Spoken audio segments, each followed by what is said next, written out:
Hi, my name is Paula Laroche Humby, and my game is called Beaver Hills House.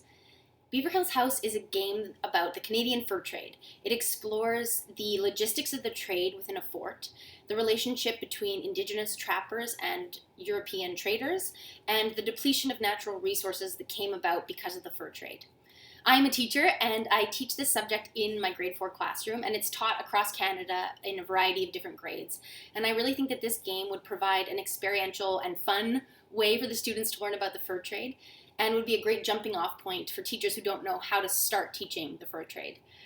I also, as someone who really likes board games, think that this game would be fun and informative for anyone who wants to play. So I have created a very basic mock-up of how I see the game working, and I will run you through a year, all 4 seasons of Beaver Hills House right now. Autumn is the travel phase.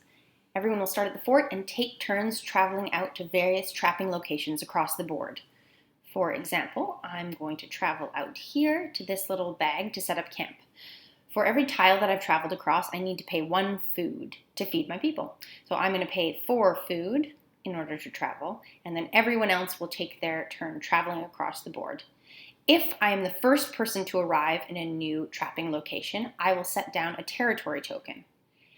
This means that in other seasons, I will get a bonus trapping opportunity, and everyone else who comes to trap in this location will have to spend 1 extra food in order to trap. So it gives me a little advantage because I'm claiming this territory as my own. Now the winter is the trapping phase. In order to trap, we will be drawing tokens out of the bags that are set up at various locations across the board where you have chosen to set up camp. Once again, you need to pay food in order to trap. So I'm going to choose to pay 3 food to feed my people for the winter, and I will get to trap 3 times.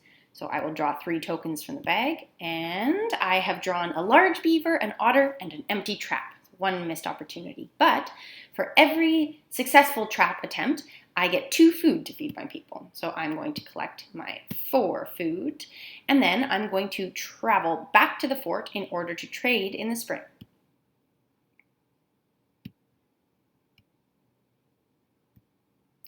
The spring is the trading phase. First things first, I need to look at the made beaver conversion chart and see what my pelts are worth. So I have 1 large beaver, which is worth 1 made beaver, and I have an otter, which is worth half a made beaver because it takes 2 otters to count for 1 made beaver.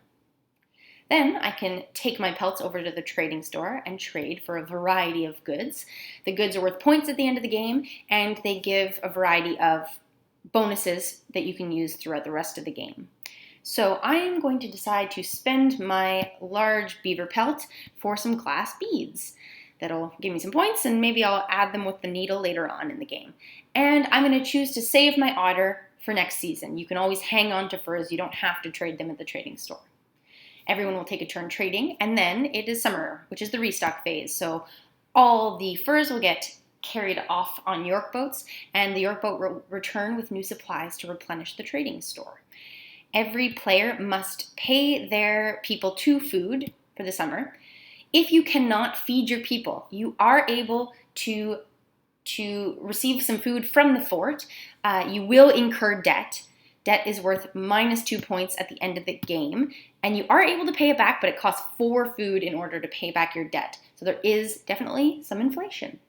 That is 1 year of Beaver Hills House. The game is played over 5 years, and at the end of the 5 years, whoever has the most points in all the different goods that they've traded with the fort over the years is the winner.